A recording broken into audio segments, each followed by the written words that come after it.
So maybe you have a negative collection on your report or a negative account that's hindering you from getting A, credit cards, B, maybe loans and lines of credit, or C, you might be looking to purchase a home or build business credit. But of course, you have to have perfect credit, right? You have to have good credit, right? Before you can get to those phases. So there's a few things you want to do before you actually start disputing these items. I'm going to tell you the first two things. If it's in collection or if it's charged off, don't even think about paying the debt, right?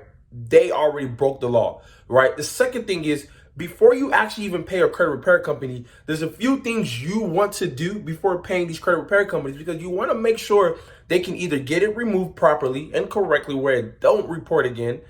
B, you want to make sure they can get the job done. And after I break down some of these videos, right, and I want to make sure you guys hit the subscribe button and follow me, right? But before I release some of these information, right, and we're going to dive on my computer real quick, I want you to make sure you stay tuned, because these are secret strategies that you have to do to get the job done. All right, I'm going to see you guys in my video. Let's go.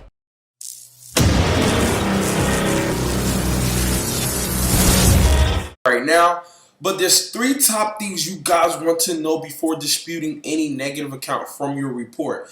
And a lot of people don't talk about this. A lot of credit repair companies don't talk about this. And these are things you want to know before you actually, A, go to a credit repair company, B, if you're doing it yourself, which I recommend, because I definitely want consumers to actually understand the process of rebuilding your credit report, structuring your credit report, and pre-qualifying your report to be able to get approved for high-limit credit cards, lines of credit, loans, business credit cards, even a home or an auto loan, right? There's a few things you really want to know. So I definitely want to dive into that real quick. The first thing you really want to know is, if you're disputing a negative item, it could be a collection, charge-off, medical bill, no, whatever it is that's negative, that's on your report.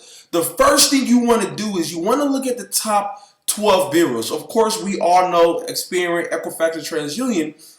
But what are the other 9 bureaus that you guys do not know, right? And this is why I'm here to break this down to you. Let me move this camera right here. Okay. Boom. So, of course, we all know TransUnion, Experian, Equifax, but what is SageStream? What is ARS? What is Clarity Service? What is Innovis? What is Check System, right? So, SageStream reports auto loans, right? Credit cards, issuer retailer cards, utilities, right? Your power bill, light bill, water bill, even cell phone bills. So, you might have clients that can't get approved for a phone, right? They might already owe a phone company, right? Or this might even be you for yourself. Then you have ARS, where it reports public record information, bankruptcies, inquiries, right? Then you have Clarity Services, right? Clarity Services, those are the companies that report anything like payday loans, title loans, anything regarding check cashing. You probably defaulted on it and they reported you to the bureaus, right? So you might be trying to dispute it from TransUnion, Experian, and Equifax. Little do you know, it's really reporting on Clarity Service, right? Which is another bureau. Innovis. This is where they report late payments, mortgages, and any type of account payment history that's on your credit file. They're reporting it on Innovis. Now, Check System, Early Warning, and Telecheck, those are the top 3 bureaus that report banking history, right? If you can't get a bank account for whatever reason, you might try to open an account and they probably close the account a day or two after you try to open an account, or they probably automatically deny you. You want to pull those 3 reports and see what's actually reporting on there and dispute it. Now, this is the game, because if I'm talking, I'm going to make sure that you guys leave here with value, right? The number one thing you want to do after you figure out what you have on your report, who's reporting what to where, and you freeze these other bureaus, the first thing you want to do is dispute personal information. You don't want to dispute the accounts. You don't want to dispute the charge off, the medical. The first thing you want to do is send in a dispute letter, right? Which is called I call it a Personal Information Act, Personal Information Removal Letter, or you can call the bureaus. There's 2 different ways you can do this, right? The first way is either calling the bureau stating that, hey, I recently pulled my report. I'm in the process of purchasing a home or a car, or I might be building business credit, right? And I see some inaccurate information that's reported on there, right? Inaccurate information can be either your name is spelled wrong, you can dispute that.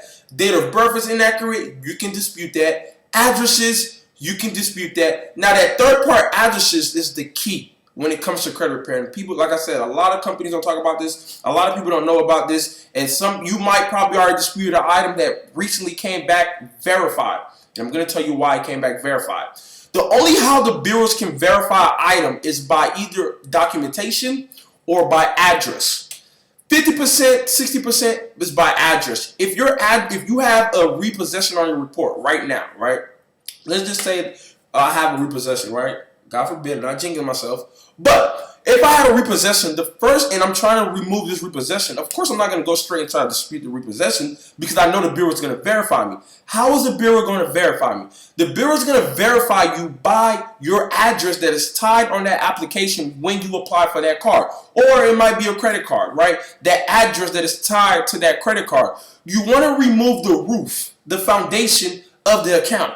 How do you remove the foundation of the account? Disputing that account, removing it, saying it's not yours. Now, of course, it might seem hard, but I'm going to break it down real quick to show you guys how simple it is to remove it. The first way, which I broke down, where you can call all three bureaus stating, hey, I received my report and I see some inaccurate information on there. Now, you might have that repossession or that credit card or that bad debt or negative account reporting on your current address. It might not even be your previous address. How do I get that off, Godwin? So the first thing you want to do is you want to be able to see if you can use a relative address that you've never been associated with, you never had any credit cards into, you never applied for anything with that relative address, and update it with the bureau stating, hey, this is my current address. Every other address on there needs to be removed, right? Maybe Uncle Jim or Auntie Judy don't want to let you use their address. I'm going to show you some strategies, right?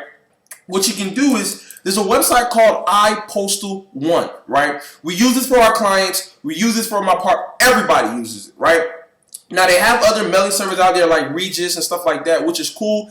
I think Regis is a little bit more higher. I don't like using Regis, but I heard some good things about them, so that's another one I'll throw out there, right?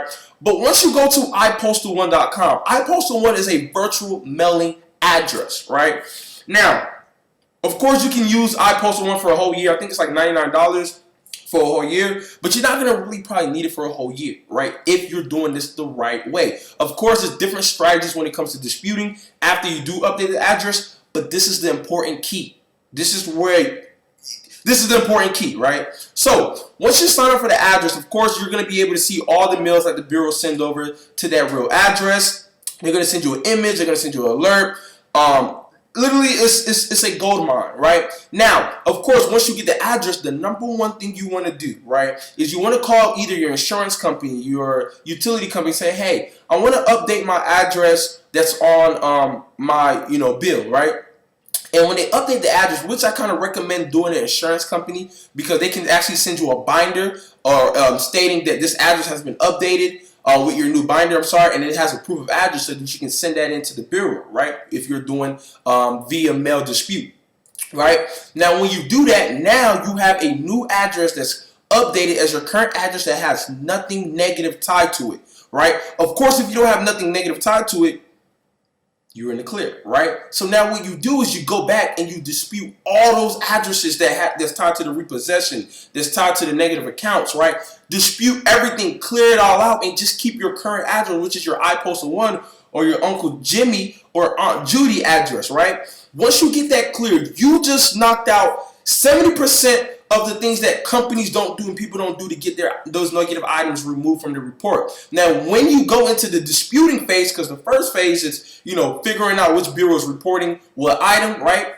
And freezing those bureaus. The second phase is updating the addresses and removing all the inaccurate information from your report. Now, the third phase is you are going in there and you're disputing those negative accounts on your report. I'm talking about jab, uppercut, right?